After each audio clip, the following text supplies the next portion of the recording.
एक गांव में रंगनाथ नामक एक फूलों का व्यापारी रहता था। वो हर रोज अपने फूलों के बागीचे में जाकर अलग प्रकार के फूलों को इकट्ठा करके उनको टोकरी में डालकर टोकरियों को साइकिल पे सारे गांव में सैर करते हुए उन्हें बेचने की कोशिश करता था।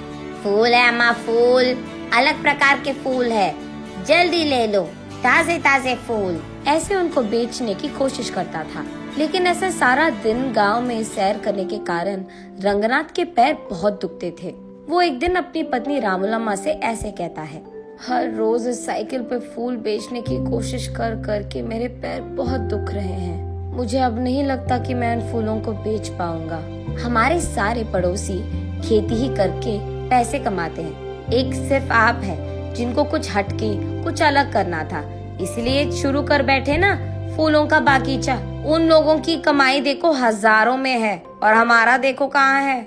और अब तो तुम्हारा स्थिति भी नहीं है कि तुम फूलों को बेच सके। अब भगवान जाने हमारा क्या होगा, ऐसे कहती है। तब रंगनाथ इस सोच में पड़ जाता है कि इस मुश्किल का हल कैसे मिलेगा। एक दिन वो यही सोचते हुए अपने फूलों की बागीचे में जाता है। तब वहाँ उसका दोस्त राजा राम आता है। कैसे हो रंगनाथ, कैसे चल रहा है तुम्हारा फूलों का व्यापार? क्या व्यापार, क्या चलना, एक फूटी कौड़ी नहीं मिल रही मुझे। क्यों रंगनाथ, ऐसा क्या हो गया? फूल बिक नहीं रहे हैं क्या? फूल भी नहीं बिक रहे हैं और मैं भी उन्हें बेचने नहीं जा रहा। हाँ, क्यों, क्या हुआ? कुछ नहीं यार, साइकिल को चला चला कर मेरे पैर ना लग रहे हैं कि मर ही गए। मेरी टांग इतने खींचते हैं, इसलिए कुछ दिनों से मैं फूल बेचने नहीं जा पा रहा हूँ। अरे रे, हाँ क्या? तो फिर आप क्या करना चाहते हो? कुछ नहीं, इस सारा खेत मैं किसी और को खेती करने के लिए देना चाहता हूँ। अगर कोई पता है तो बोल देना यार, ऐसे कहता है। लेकिन इस गांव में सभी के पास अपने अपने खेत है ना, तो खेती करने तुम्हारा किराए पे कौन लेगा? हाँ, बात तो सही है। अब वो भगवान ही कोई रास्ता दिखाएगा मुझे, ऐसे निराश होकर कहता है रंगनाथ।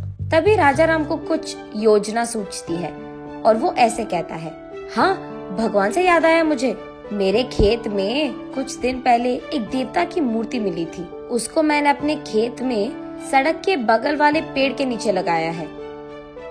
ओह, तो फिर अब हम क्या करें? क्या कह रहे हो तुम कि उस देवता की पूजा करूं ताकि मेरे मुश्किल सारे दूर हो जाए? नहीं यार रंगनाथ, मैं वो नहीं कह रहा। तुम्हारे व्यापार में अगर मुझे एक हिस्सा मिलेगा तो मैं तुम्हें एक उपाय दूंगा। अरे पहले उपाय तो बता दो यार। देख, अब तुम्हारे और मेरे खेत एक दूसरे के आमने सामने हैं और बीच में एक रोड भी है। अब उस रोड के बगल वाले पेड़ के नीचे ही तो मैंने उस देवता की मूर्ति को छिपाया है। अब कल सुबह मैं सबको ये बताऊंगा कि जब मैं खेती कर रहा था मुझे इस देवता की मूर्ति मिली है और उसे मैंने पेड़ के नीचे लगा दिया है।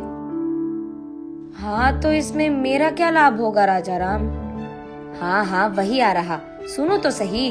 अब मैं ये भी कहूँगा कि उस देवता की मूर्ति के पास मुझे कुछ पुरानी कागज पत्र मिले हैं और ये कि उस पे लिखा था कि ये बहुत बड़ी देवता की मूर्ति है और ये भी कि उस देवता को उस समय में सारा गांव सैर करवाते थे और इस जंगल में उगाए फूलों से ही वो अपने आप को संवारती थी। ऐसे मैं प्रकट करूँगा और उसके बाद मैं ये भी कहूँगा कि वो इस देवता के वजह से था कि चारों ओर अपने अपने खेतों में अलग प्रकार के बीज डालने के बावजूद वो देवी यही चाहती थी कि इस खेत में सिर्फ फूल उगाए जाए।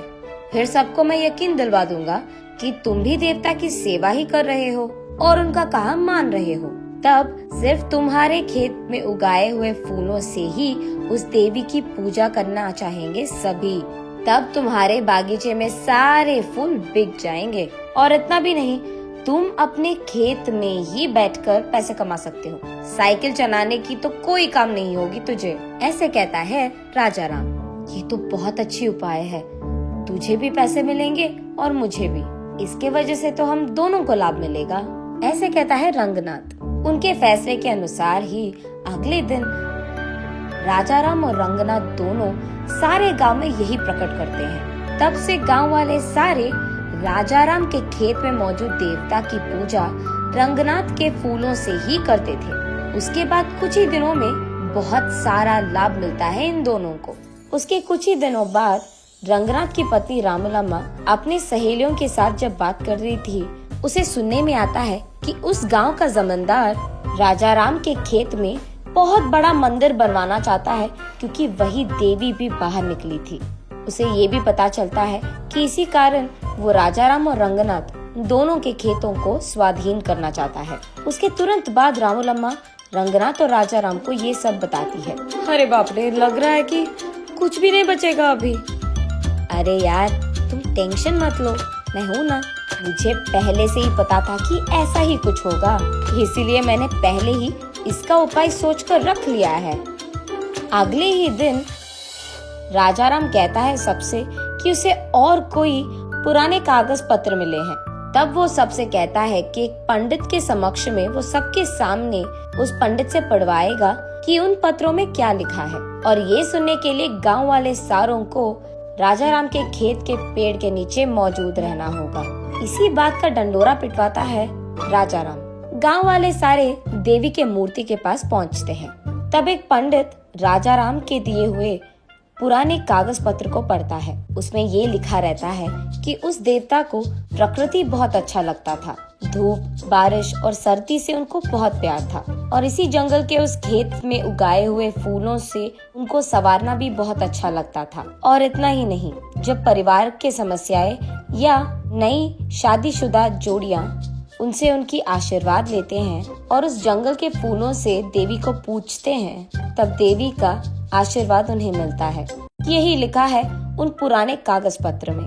तब सब लोगों को समझ आता है कि देवी के मर्जी के बिना यहाँ मंदिर बनवाना शायद अच्छा नहीं है, इसीलिए मंदिर बनवाने के सोच को फिलहाल रोक लेते हैं, जमींदार के साथ साथ गांव वाले भी।